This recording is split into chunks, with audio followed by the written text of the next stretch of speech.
నా ప్రాణమా యెహోవాను సన్నతించుము, ఆయన చేసిన ఉపకారములలో దేనిని మరువకము. హల్లెలూయా. ఇక్కడ దావీదు తన ప్రాణంతో తాను చెప్పుకుంటున్నాడు అన్నమాట. తనతో తాను చెప్పుకుంటున్నాడు ఏమనంటే, నా ప్రాణమా యెహోవాను ఏం చేయమంటున్నాడు? సన్నతించమని. నా అంతరంగమున సమస్తమా ఆయన పరిశుద్ధ నామమును సన్నతించు. నా ప్రాణమా యెహోవాను సన్నతించు. హల్లెలూయా. అంటే దేవుణ్ణి ఎల్లప్పుడూ కూడా నా ప్రాణము స్తుతించేదిగా ఉండాలని చెప్పేసి తను తాను ఏం చేసుకుంటున్నాడనమాట, చెప్పుకుంటాడనమాట.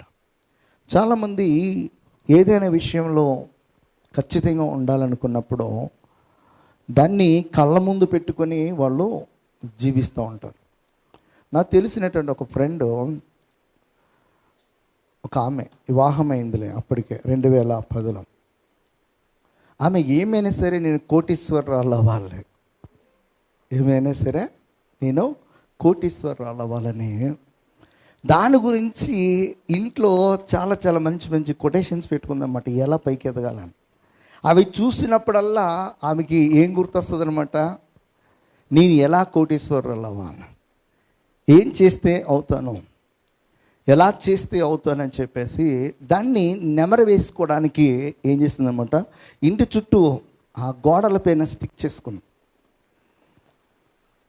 ఇక్కడ మనము దేవుని ఎడల భయం కలిగి భక్తి కలిగి ఎలా జీవించాలనే దానికి కూడా మనం ఏం చేయాలంటే, ఇంటిలోనూ మన హృదయమైన పలక పైన దేవుని యొక్క వాక్యాన్ని రాసుకుని మనం వెళుతున్నప్పుడు ఆ వాక్యము ఏం చేస్తూ ఉంటుంది అనమాట, మనకు ఏదైనా విషయంలో మనం దేవుని స్తుతించుకోకుండా మనం అశ్రద్ధగా ఉన్నా కూడా ఆ వాక్యము మనలను ఏం చేస్తుంది అనమాట, గుర్తు చేస్తుంది. నువ్వు దేవుణ్ణి స్తుతించడం మర్చిపోవాలి. ఇక్కడ దావీదు దేవుని యొక్క సన్నిధిలో తను ప్రార్థన చేసినా, ఏదైనా యుద్ధానికి వెళ్ళినా, తన యొక్క దినచర్యను మనం చూసినప్పుడు ఎక్కువ సమయము దేవుని ఏం చేస్తున్నాడన్నమాట, ఆయన స్తుతిస్తూ ఉన్నాడన్నమాట. దేవుని స్తుతించడం మాత్రమే కాదు కానీ రెండోది ఏం చేస్తున్నాడన్నమాట, దేవుడు చేసినటువంటి ఉపకారములలో దేనిని కూడా మరువకోకుండా ఉంటున్నాడు అనమాట. హల్లెలూయా. దేవుడు చేసినటువంటి ఏ ఉపకారాన్ని మనము మర్చిపోకుండా జీవిస్తే మనకు ఆశీర్వాదము అధికమవుతుంది అన్నమాట. నీ మీద ఉన్నటువంటి ఆశీర్వాదము ఎప్పుడు డబుల్ అవుతుందంటే, నీకు ఎవరైనా ఏదైనా ఉపకారం చేసినప్పుడు దానిని ఎప్పటికీ కూడా మర్చిపోకూడదు. చిన్న సహాయం చేసినా కూడా దాన్ని గుర్తుపెట్టుకోవాలి. దాన్ని గుర్తుపెట్టుకొని ఒకవేళ మనుషులు తర్వాత మారిపోవచ్చు, నీకు యాంటీ అయిపోవచ్చు, కానీ వాళ్ళు చేసినటువంటి సహాయాన్ని బట్టి నువ్వు ఎదుగుతున్నావు అనుకో, అది ఎప్పటికీ నువ్వు మర్చిపోకూడదు. నువ్వు నెమరు వేసుకుంటే కనుక, నెమరు వేసుకుంటాం మాత్రమే కాదు కానీ నీకు చేసినటువంటి ఆ సహాయాన్ని బట్టి వారికి ప్రత్యుపకారంగా నువ్వు చేస్తూనే ఉండాలి. అది గుర్తుపెట్టుకుంటేనే మనం ఎదుగుతాం అన్నమాట. ఇక్కడ దావీదు ఎదగడానికి గల కారణం ఏంటంటే ఓన్లీ ప్రైజ్ అండ్ వర్షిప్ కాదు. రెండోది ఏంటనమాట, తనకి ఎవరైతే సహాయం చేశారో వారిని తన హృదయం పైన రాసుకుని వారికి ప్రత్యుపకారంగా తను స్థిరపడినప్పుడు వారికి ఎలా సహాయపడగలనో ఆ విధంగా ఆలోచన చేస్తారన్నమాట. ఎదిగిన తర్వాత సహాయం చేసినటువంటి వారిని మర్చిపోతారు చాలామంది. అయితే ఆ ఎదుగుదల కొద్ది వరకే వెళ్ళి ఆ తర్వాత ఏమవుతుంది అనమాట, అది ఆగిపోతుంది. నీ ఎదుగుదల ఇంకనూ అధికం అవ్వాలంటే, నీ మీద ఉన్నటువంటి ఆశీర్వాదం ఇంకనూ అధికం అవ్వాలంటే, నీకు ఎవరైనా ఉపకారం చేసినప్పుడు దానిని నీ హృదయమైన పలక పైన రాసుకోవాలి. ఎప్పుడైతే నువ్వు రాసుకుని నువ్వు ఎదిగిన తర్వాత వారికి సహాయం చేయడానికి వారు నీ యొద్దకు ఎప్పుడైనా వస్తే గనక నువ్వు ఎదురు చూస్తే గనక ఖచ్చితంగా నీ ఆశీర్వాదము అధికమవుతుంది. నాకు చిన్నప్పటి నుంచి మా నాన్న నేర్పించింది అంటే, నీకు సహాయం చేసినటువంటి వాడిని ఎవరిని కూడా మర్చిపోదాను. ఒకవేళ నాకు అడు యాంటీ అయిపోయినా కూడా వాడిని గుర్తుపెట్టుకుంటా. ఒకవేళ వాడు చేసినటువంటి సహాయాన్ని బట్టి నేను ఎదుగుతూ ఉంటే ఖచ్చితంగా నా ఆశీర్వాదంలో గొప్ప వాళ్ళకి సహాయం చేయడానికి నేను ఎప్పుడూ ఆలోచన చేస్తాను. ఎందుకు ఈ మాట చెప్తున్నానంటే, దావీదు అలాగనే ఆలోచన చేశాడు. తను ఎదగడానికి, తను బ్రతకడానికి, తను రాజు అవ్వడానికి సహాయం చేసినటువంటి ఏ ఒక్కరిని కూడా మర్చిపోవాలి. మనుషుల్ని మర్చిపోలే, దేవుణ్ణి మర్చిపోలే.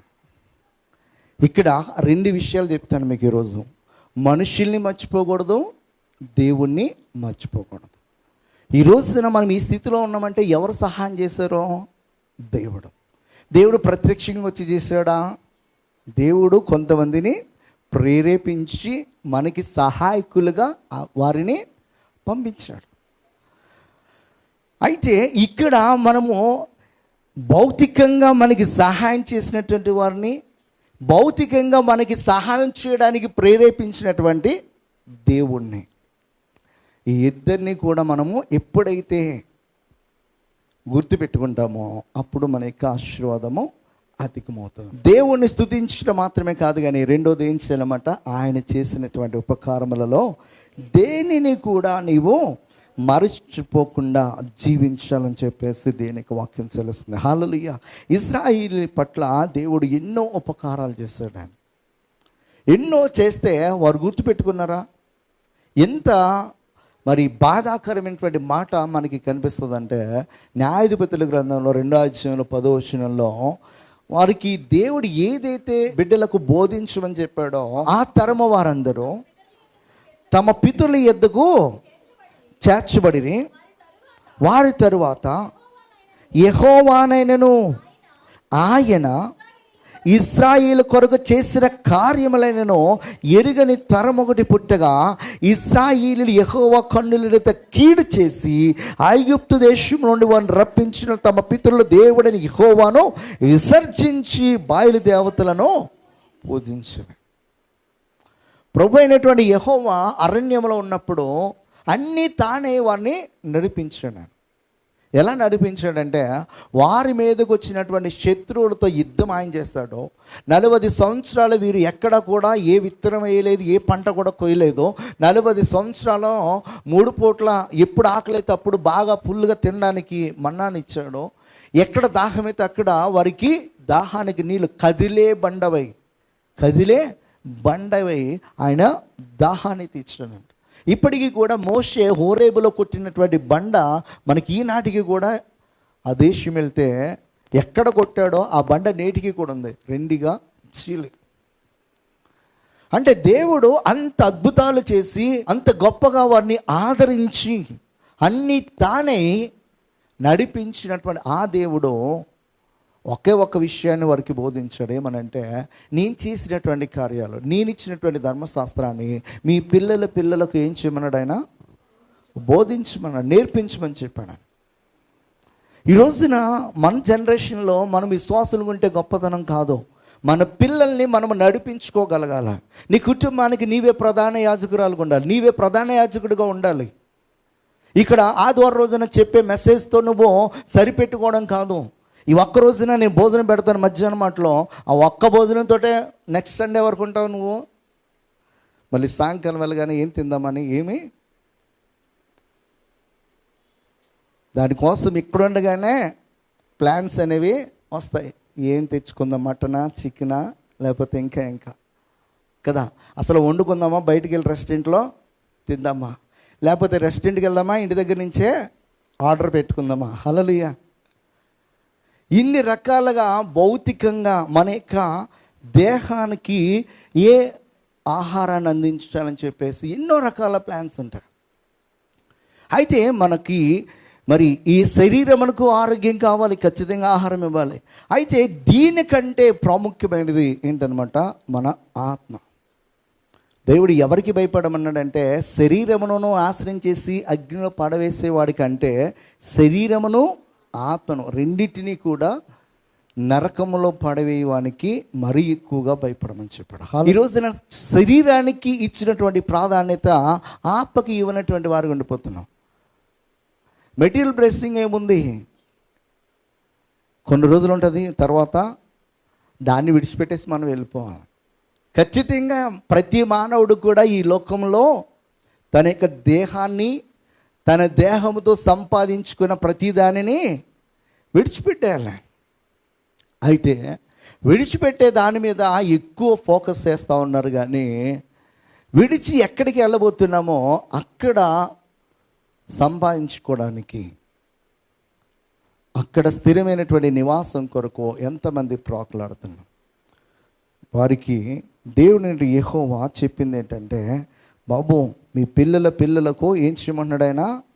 బోధించండి. మీరు వారు దారి తొలగిపోకుండా స్థిరమైనటువంటి మార్గంలో ఉండే విధముగా, వారు నా యెడల భయభక్తులు కలిగి జీవించే విధముగా వారికి బోధించమని చెప్తే వీళ్ళు ఎప్పుడో మర్చిపోయారు దాన్ని. 6వ అధ్యాయం ద్వితీయోపదేశ కాండంలో 4వ వచనం చెప్తాడు, ఇశ్రాయేలు వినము, మన దేవుడైన యెహోవా అద్వితీయుడగు యెహోవా నీ పూర్ణ హృదయంతోనూ, నీ పూర్ణ ఆత్మతోనూ, నీ పూర్ణ శక్తితోనూ నీ దేవుడైన యెహోవాను ప్రేమింపవలను. నేడు నేను నీకు ఆజ్ఞాపించు ఈ మాట నీ హృదయంలో ఉంచవలను. నీవు నీ కుమారులకును వాటిని అభ్యసింపచేసి నీ ఇంట కూర్చుండినప్పుడును, త్రోవ నడిచినప్పుడును, పండుకున్నప్పుడును, లేచినప్పుడును వాటిని గురించి మాట్లాడవలను. సూచనగా వాటిని నీ చేతికి కట్టుకొనవలను. అవి నీ కన్నుల నడుమ బాసికములు ఉన్నాయి. నీ ఇంటి ద్వారబంధముల మీదను, నీ గౌనుల మీదను వాటిని వ్రాయవలను. మా ఫ్రెండ్ అని చెప్పాను కదా, ఇంటి చుట్టూ రాసుకుంది ఎలా కోటీశ్వరరాలు అవ్వాలి. ఇక్కడ మనం ఏం రాసుకోవాలన్నమాట? ఇంటి చుట్టూ ఎలా దేవునితో నడవాలి, ఎలా దేవుని ఎడల భయభక్తులు కలిగి జీవించాలి, దేవునితో ఎలా మంచి సహవాసములన్నీ ఉండాలి అని చెప్పేసి మన ఇంటి ద్వారబంధముల మీద, గోడలపైన, మన నుదిటకు ఒక బాసికం వలె, మన చేతికి ఒక మణికట్టు వలె, కంఠమునకు హారం వలె, హృదయమైన పలకమైన దేవుని యొక్క వాక్యాన్ని రాసుకోవాలి. ఏంటి దేవుడు చెప్పిందంటే, నేను ఐగుప్తు దేశంలో మీ మధ్య చేసినటువంటి అద్భుతమైన కార్యములను, ఈ 40 సంవత్సరాల్లో మీ మధ్య చేసినటువంటి అద్భుతమైన కార్యములను మీ పిల్లలకి ఏం చేయమన్నాడు ఆయన? బోధించాలది. వారు దేవుడు ఇంత అద్భుతం చేశాడు రా, దాన్ని కళ్ళకు కట్టినట్లుగా దాన్ని చెప్పగలగాలి. చిన్నప్పుడు ఇదివరకు పెద్దోళ్ళు ఏం చేసేవారంటే కొన్ని కథలు చెప్పేవారు. వాటికి పేరు ఉంటుంది, పేదరస్ పెద్దమ్మ కథలని. ఆ కథలు చెప్తేనే మరి కథలు వింటూ మరి పడుకునే తరాలు ఉన్నాయి. ఇప్పుడు కథలు చెప్పేవాళ్ళు లేరు, వినేవాళ్ళు అంతకంటే లేరు. అయితే ఆ కథల్లో చాలా వరకు కూడా కొన్ని రియల్గా జరిగినటువంటి సంఘటనలు చెప్పేవారు. మన దేవుని పట్ల మనకొక దృఢమైనటువంటి విశ్వాసం ఎప్పుడు వస్తుందంటే, చిన్నప్పటి నుంచి మనం వినాలి. ఎవరి గురించి? దేవుడి గురించి వినాలి. చిన్నప్పుడు నేర్చుకునే చూడండి, మనం మర్చిపోతామా? ఆ స్టోరీ ఇప్పటికీ గుర్తుంటాయి. అంటే బాలుడు నడవలసిన త్రోవను వానికి నేర్పించమని ఊరకనే చెప్పాడు సొలొమోను. మొదటి 8 నుంచి 12 సంవత్సరాల లోపు మన పిల్లలు ఏది చూస్తారో, ఏది వింటారో, ఏది చేస్తారో అదే వాడి జీవితం. ఇంకా తర్వాత 12 సంవత్సరాల ఫౌండేషన్ మీదనే వాడి ఇల్లు కట్టబడుతుంది, జీవితమైన ఇల్లు. ఆ మొదటి 12 సంవత్సరాల లోపు మన పిల్లలను సరైనటువంటి మార్గంలో మనం నడిపించుకోవడానికి మనం ప్రయాసపడితే కొంచెం కేర్ఫుల్గా వాడి మీద దృష్టి నిలిపి కొద్ది సమయం కేటాయించి, కెరీర్ విషయమే కాదు, రెండోది వాడి ఆత్మీయ జీవితము సరైన రీతిలో కట్టడానికి మనం ప్రయాసపడితే కనుక ఖచ్చితంగా వాడి జీవితము చాలా చాలా ఆశీర్వాదకరంగా మార్చబడతాయి. దేవుడైన యెహోవా చెప్పాడు, మీ పిల్లలకు మీరు బోధించండి. అయితే ఈ తరం మాత్రమే దేవుడు ఏంటంటే యెహోవా చేసినటువంటి కార్యాలు కళ్ళతో చూసినటువంటి వారు మాత్రమే దేవునిలో ఉన్నారు. వారికి పుట్టినటువంటి పిల్లలు ఇమ్మీడియట్గా దేవుడిని యెహోవాను కానీ, యెహోవా చేసినటువంటి కార్యములను కానీ ఎరిగినటువంటి తరం వచ్చిందంట. అంటే వారి పిల్లలకు బోధించగలిగారా? లేదు. దేవునికి ఆజ్ఞకు విలువనిచ్చారా? లేదు. మనము ఏదైతే వింటున్నామో, ఏదైతే ఎక్స్పీరియన్స్ చేస్తూ ఉన్నామో దానిని మన పిల్లలకు వాడు చూడకోకుండానే, వాడు మరి వినుకోకుండానే వాడికి కళ్ళకు కట్టినట్లుగా మనం దానిని వినిపించగలగాలి.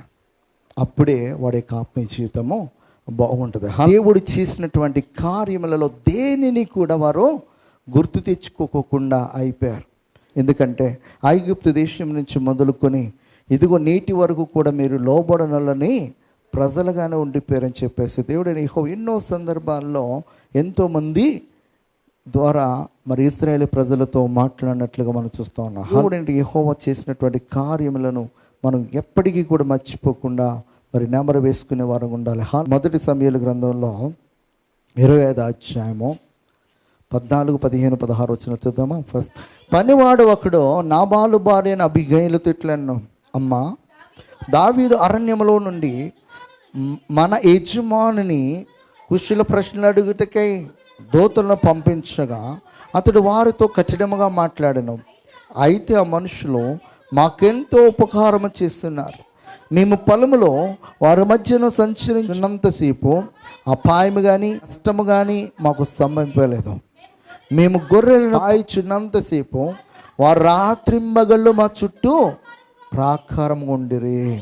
అయితే మా యజమానునికి అతని ఇంటి వారికి వారు కీడు చేయ నిశ్చయించున్నారు కనుక ఇప్పుడు నీ చేయవలసిందని బహు జాగ్రత్తగా ఆలోచించు. మన యజమానుడు బహు పనికి మాలిన వాడు, ఎవరిని తనతో మాట్లాడనీయడని చెప్పి. హల్లెలూయా. ఇక్కడ అబిగయీలుతోటి ఎవరు మాట్లాడుతున్నారన్నమాట? పనివాడు మాట్లాడుతున్నాడు. పనివాడు అబిగయీలు యొక్క భర్తను గురించి ఎలా మాట్లాడుతున్నమాట? మన యజమానుడు బహు పనికి మాలినవాడు అంట. ఒక పనోడు యజమాని అంత ఇదిగా మాట్లాడాడంటే వాడు ఎంత పనికి మాలాడై ఉండొచ్చు కదా. ఈ పనికి మాలోడికి దావీదు యొక్క సైన్యము అరణ్యములో ఉండగా ఎంతో మేలు చేశారన్నమాట. ఎంతో మేలు చేస్తే ఆ మేలుకు ప్రతిగా దావీదు ఒక చిన్న సహాయాన్ని కోరాడు అన్నమాట. ఎవరిని? నాబాలుని కోరాడు. ఎందుకు కోరాల్సి వచ్చిందంటే అరణ్యంలో సౌలు తరుముతున్నప్పుడు మరి దిక్కుతోచని స్థితిలో ఆహారము లేక, త్రాగడానికి నీరు లేక, పడుకోవడానికి సరైనటువంటి చిన్న చిన్న పరుపులు కూడా లేకోకుండా అరణ్యంలో తిరుగుతూ ఉన్నాడు దావీదు. అలాగ తిరుగుతున్నటువంటి దావీదు తనకి గుర్తొచ్చింది ఏమనంటే, నాబాలుకి తన యొక్క పనివారికి మనం ఎంతో సహాయం చేసాం కదా, సరే మన మాట కాదనడం మనం చేసినటువంటి సహాయాన్ని బట్టి తన దగ్గరికి వెళ్ళి మన పరిస్థితి ఎలాగుందని చెప్పండి, అతడు ఏమిస్తే తీసుకుని రండి అని చెప్పి దావీదు తన ఎదున్నటువంటి సైనికులు కొంతమందిని పంపించాడు, తనతో వచ్చినటువంటి వాడిని. అయితే నాబాలు దావీదు యొక్క మనుషులు రాగానే అతడు ఏమని మాట్లాడాడంటే, దావీదు ఎవడు, యెష్షై కుమారుడు ఎవడు అని చెప్పాడు. చేసినటువంటి ఉపకారాన్ని మర్చిపోయాడు అన్నమాట. మర్చిపోయి దావీదుకి విరుద్ధముగా చాలా చులకనగా ఇష్టం వచ్చినట్టు మాట్లాడితే దావీదు కోపాన్ని ఇక అణుచుకోలేక నాబాలు ఇంటి వారిని, నాబాలుకున్నటువంటి ఆస్తిని అంతటిని కూడా నాశనం చేయాలని చెప్పేసి తన దగ్గర ఉన్నటువంటి వారిని అందరినీ కూడా తీసుకుని రావడానికి సిద్ధమయ్యాడు. నాబాలు తన మీద ఉన్నటువంటి ఆశీర్వాదాన్ని, తన ప్రాణాన్ని పోగొట్టుకోవడానికి గల కారణం ఏంటో తెలుసా? చేసినటువంటి సహాయాన్ని మర్చిపోయాడు. దావీదు చూపినటువంటి ఉపకారాన్ని మర్చిపోయి ప్రత్యుపకారంగా మాట సహాయం కూడా చేయకోకుండా ఇష్టానుసారంగా మాట్లాడి ఏం చేసుకున్నాడో తెలుసా? తన ప్రాణాన్ని పోగొట్టుకున్నాడు. దావీదు దేవుడు చేసినటువంటి సహాయాన్ని మర్చిపోలేదు, మనుషులు చేసిన సహాయాన్ని మర్చిపోలేదు. ఇక్కడ దావీదు తనతో ఉన్నటువంటి వారు వారి ప్రాణాన్ని అడ్డుగా పెట్టి వీరి మందలను కాపాడి శత్రువుల యొద్ద నుంచి, ఎలుగుబంట్ల నుంచి, సింహాల నోట నుంచి, భయంకరమైనటువంటి జంతువుల నుంచి వీరి యొక్క మందలను కాపాడితే చిన్న సహాయం చేయలేకపోయాడు. ఎవరన్నమాట? నాబాల్.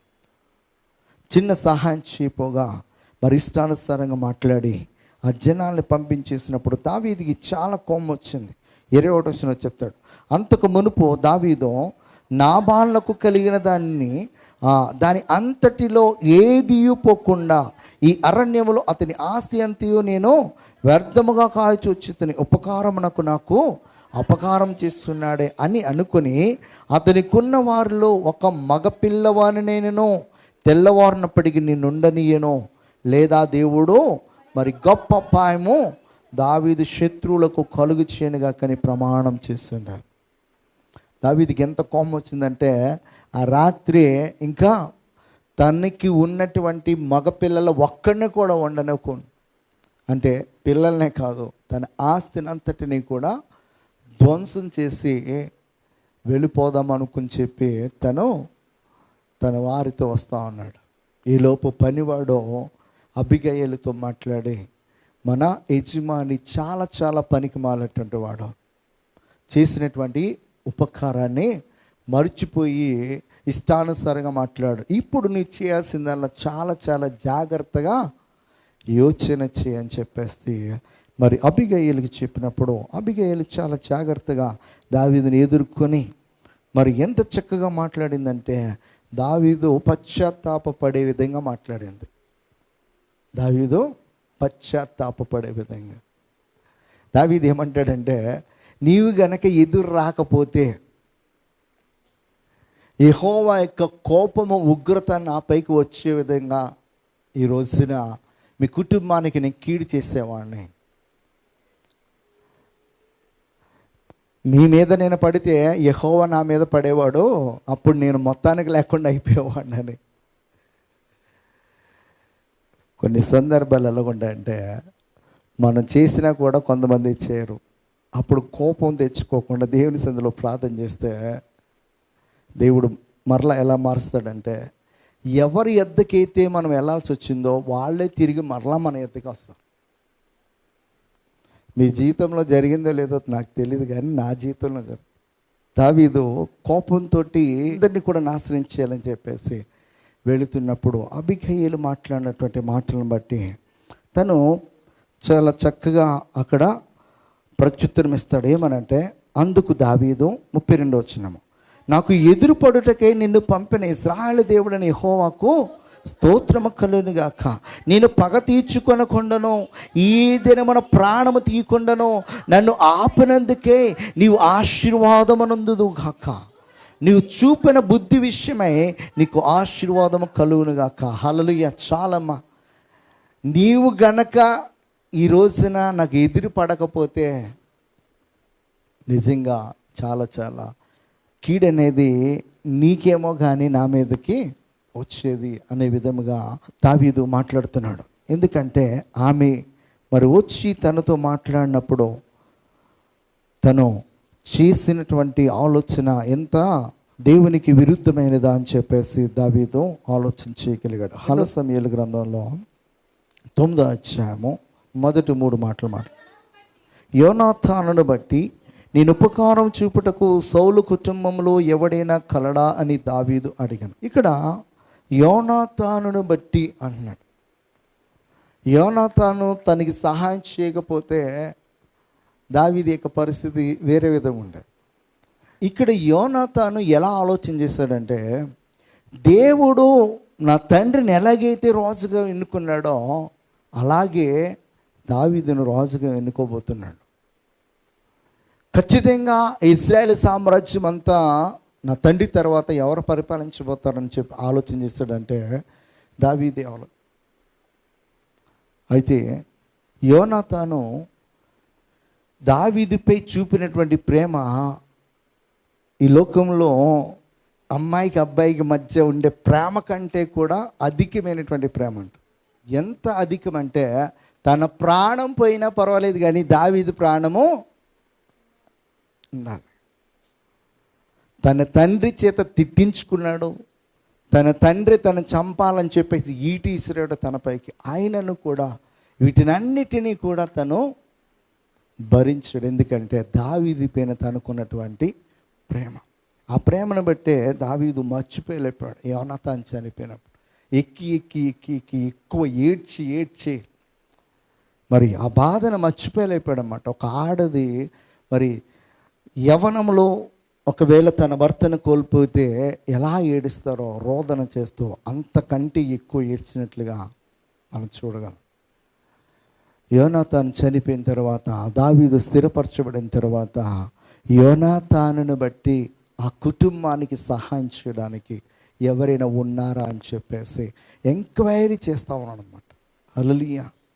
మన ఎదిగిన తర్వాత మన ఎదుగుదలకు కారణమైనటువంటి వాడిని ఎవరిని కూడా మర్చిపోకూడదు. కొన్ని సందర్భాల్లో మనం చదువుకున్నప్పుడు ఫైనాన్షియల్గా ఎవరైనా సహాయం చేస్తుండొచ్చు. కొన్ని సందర్భాల్లో మనకి రికమెండేషన్ చేస్తుండొచ్చు. కొన్ని సందర్భాల్లో మనకి ఉద్యోగం రావడానికే ఎవరొకరు సహాయపడి ఉండొచ్చు. అయితే మరి ఎదిగిన తర్వాత వాళ్ళని మర్చిపోయే విధంగా మనము ఉండకూడదన్నమాట. ఎప్పుడైతే మర్చిపోతామో అప్పుడు మన జీవితంలో ప్రాబ్లమ్స్ అనేవి, సమస్యలు అనేవి స్టార్ట్ అవుతూ ఉంటాయి. ఏ చిన్న సహాయాన్ని కూడా మనము మర్చిపోకూడదు. హల్లెలూయా. మన పిల్లలకు మనం చెప్పగలగాలి, పలానా వాడు నా హీన దశలో నాకు సహాయం చేశాడు రండి. హల్లెలూయా. ఎందుకు ఈ మాటలు చెప్తున్నానంటే, మనం ఎదిగిన తర్వాత మనం మర్చిపోకూడదు. మనం ఎక్కడి నుంచి వచ్చామో మర్చిపోకూడదు అన్నమాట. మనకి సహాయం చేసినటువంటి వాడిని మర్చిపోకూడదు. మన పిల్లలకు కూడా చెప్పాలి. ఎందుకు చెప్పాలని చెప్పేసి అంటున్నా అంటే, మనకి సహాయం చేసినటువంటి వారు తర్వాత జనరేషన్లో ఒకవేళ అంత ఫైనాన్షియల్గా స్ట్రాంగ్గా ఉండలేకపోవచ్చేమో. అంటే దావీదు ఒకనొక దినాన తన యొక్క పరిస్థితి ఒకలా ఉంది, ఇప్పుడు పరిస్థితి వేరేలా ఉంది. ఆ తర్వాత చూసినప్పుడు పరిస్థితి ఇంకా వేరుగా మారిపోయింది. ఎలా మారిపోయిందంటే, తన వంశాన్నే తరతరముల వరకు దేవుడు చాలా ఆశీర్వదించినట్లుగా చూస్తున్నాం. 89వ కీర్తనలో చెప్తాడనమాట, తరతరముల వరకు కూడా నీ యొక్క వంశవల్ని నేను మరి సింహాసనం మీద కూర్చుండబెడుతున్నాను చెప్పేసి 89వ కీర్తన, తరములకు నీ సింహాసనమును స్థాపించదని చెప్పి నా సేవకుడిని దావీదుతో ప్రమాణం చేస్తున్నాడు. హల్లెలూయా. తరతరముల వరకు అంట. 89:4 అంటే ఒకప్పుడు తన కుటుంబంలో తన తండ్రి చేతని నిరాకరింపబడినటువంటి వాడు దావీదు, ఎన్నిక లేనటువంటి వాడు. సమూయేలు వచ్చి నీ కుమారులందరినీ పిలమంటే 7 పిలిచాడు, కానీ 8వ వాడేటువంటి దావీదును పిలవలే.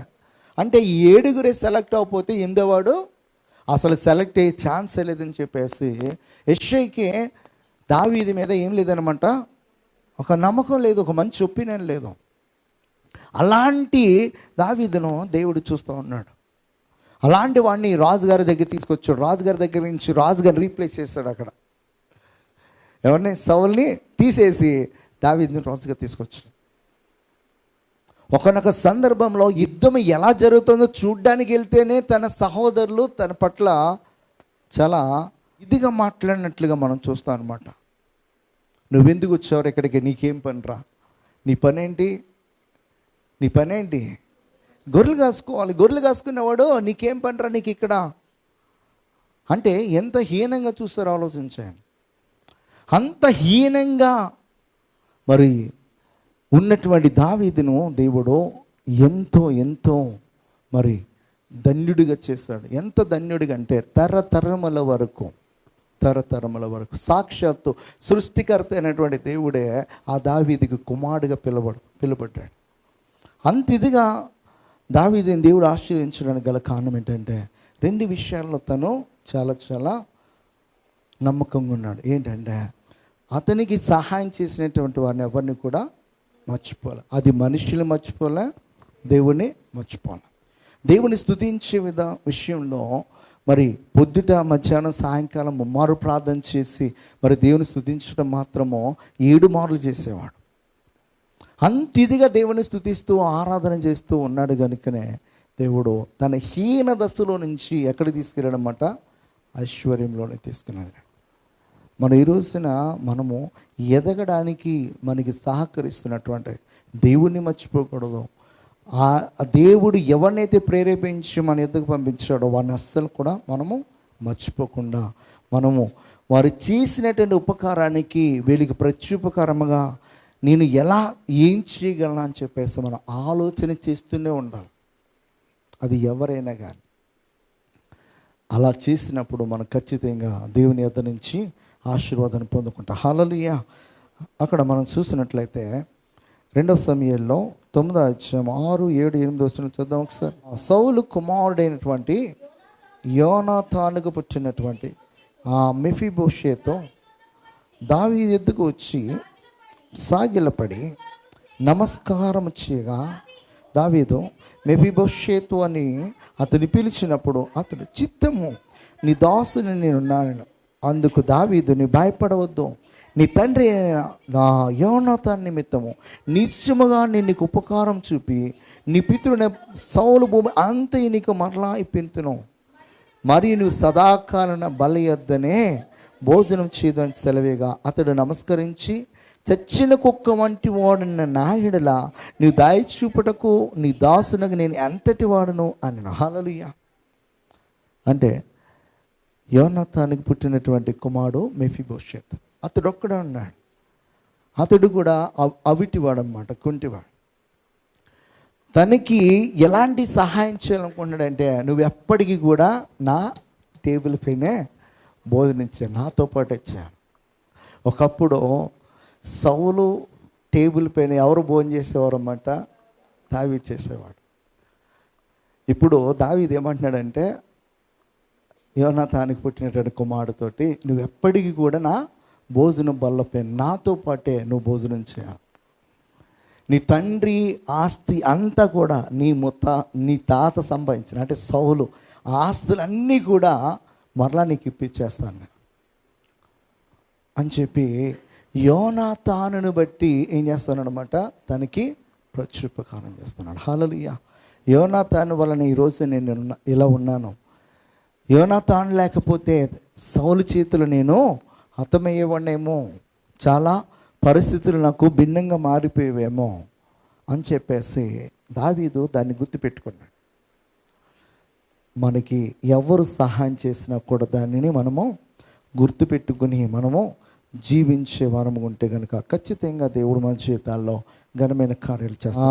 మనము సత్యమునకు సహాయకులమగునట్లు అట్టి వారికి ఉపకారం చేయబద్దులమే అన్నమాట. హల్లెలూయా. మనం గమనించినట్లయితే దేవుని యొక్క పరిచర్యలో ఉన్నటువంటి వారికి, దేవుని పనిలో ఉన్నటువంటి వారికి, దేవుని పనిని నిస్వార్థంగా చేస్తున్నటువంటి వారికి ఖచ్చితంగా ప్రతి ఒక్క విశ్వాసం ఏం చేయాలంటే సహాయం చేయాల్సినటువంటి బాధ్యత ఉంది. ఎందుకు సహాయం చేయాలంటే సువార్త పరిచర్య అనేది ఇంకనూ విస్తరించడానికి. మనము ఎప్పుడైతే సత్యమునకు సహాయకులుగా అవుతామో దానిని బట్టి దేవుని యొక్క ఆశీర్వాదము ఇంకనూ మనపైకి రావడానికి అవసరం ఉంటుంది. హల్లెలూయా. సత్యం అంటే ఏంటి? దేవుని యొక్క వాక్యమే సత్యము. ఎవరికి సహాయం చేయాలి? దేవుడికి సహాయం చేయాలి. దేవుడికి నేను ఎలా సహాయం చేస్తాను? దేవుడికి మనం ఎలా సహాయం చేస్తాం? అయితే దేవునికి మనం ఎప్పుడు సహాయం చేసినట్లుగా క్రొత్త నిబంధనలో ఒక సందర్భంలో దేవుడు మాట్లాడతాడు. ఎవరికి? బీదలకు సహాయం చేస్తే ఎవరికి సహాయం చేసినట్టు? అది. హల్లెలూయా. మనము సంపాదించే సంపదల్లో మనం దేవునికి ఇవ్వాల్సింది ఇస్తూనే ఇంకోటి చేయాల్సింది ఏంటంటే కటికి బీదలైనటువంటి వారు మనము 100 రూపాయలు ఇస్తే మరలా తిరిగి మనకి ఇవ్వనటువంటి వాడికి సహాయం చేయాలి. అలా ఎప్పుడైతే మనం చేస్తూ ఉంటామో అది ఎవరికి ఇచ్చినట్టు అనమాట? హల్లెలూయా. దేవునికి ఇచ్చినట్లు అన్నమాట. హల్లెలూయా. దానిని బట్టి దేవుని యొక్క ఆశీర్వాదం ఇంకను మన పైన మరి అధికముగా వస్తుంది అన్నమాట. హల్లెలూయా. ఒక మాట చదివితే మీకు తెలుస్తుంది. సామెతల్లో ప్రోవెర్బ్స్ చాప్టర్ 19:17 చదువుతారు ఒకసారి. బీదలను కనికరించువాడు యెహోవాకు అప్పించువాడు, వాని ఉపకారమునకు ఆయన ప్రత్యుపకారం చేస్తాడంట. ఎవరికి? బీదలను కనుకరించు వానికి అనమాట. హల్లెలూయా. అంటే దేవునికి మనము ఎప్పుడు ఉపకారం చేసినటువంటి వారం అవుతామంటే దేవుడు చెప్తున్నాడు, ఇట్టి బీదలలో మీరు ఎవరికైతే తినడానికి ఆహారము, త్రాగడానికి నీళ్లు, కట్టుకోవడానికి వస్త్రాలు, వారు జైల్లో ఉన్నప్పుడు ఎప్పుడైతే మీరు దర్శిస్తారో ఇవన్నీ కూడా ఎవరికి చేసినట్లు అనమాట? ఎవరు చేసినట్టు? నాకు చేసినట్లు అంటాడు ఆయన. హల్లెలూయా. మీరు చదివినట్లయితే మత్తయి సువార్తలో చెప్తాడు. 25:40 చదువు. అందుకు రాజు, మిక్కిలి అల్పులైన ఈ నా సహోదరులలో ఒకరికి మీరు చేసితిరి గనుక నాకును చేసితిరని నిశ్చయముగా మీతో చెప్పుచున్నాను. అప్పుడు ఆయన ఎడం వైపునున్న వారిని చూచి, శపింపబడిన వారులారా, నన్ను విడిచి అపవాదికిని తన దూతలకుని సిద్ధపరిచి నిత్యాగ్నిలోనికి పోవడి. నేను ఆకలి కొంటేనే మీరు నాకు భోజనం పెట్టలేదు, దప్పికొంటేనే మీరు నాకు దాహం ఇయ్యలేదు, పరదేశిని ఉంటేనే మీరు నన్ను చీర్చుకొనలేదు, దిగంబరిని ఉంటేనే మీరు నాకు బట్టలు లేదు, రోగినై చెరసాలలో ఉంటేనే మీరు నన్ను చూడ రాలేదని చెప్పి. అందుకు వారు, ప్రభువా, మేమెప్పుడు నీవు ఆకలి కొని ఉండుటైనను, దప్పికొని ఉండుటైనను, పరదేశి ఉండుటైనను, దిగంబరి ఉండుటైనను, రోగి ఉండుటైనను, చెరసాలలో ఉండుటైనను చూచి నీకు ఉపచారం చేయకపోయితమని ఆయనను అడిగెను. అందుకాయన, మిక్కిలి అల్పులైన వీరిలో ఒకనికైనా మీరు ఇలాగ చేయలేదు కనుక నాకు చేయలేదని మీతో నిశ్చయముగా చెప్పుచున్నాను వారితో అనను. హల్లెలూయా.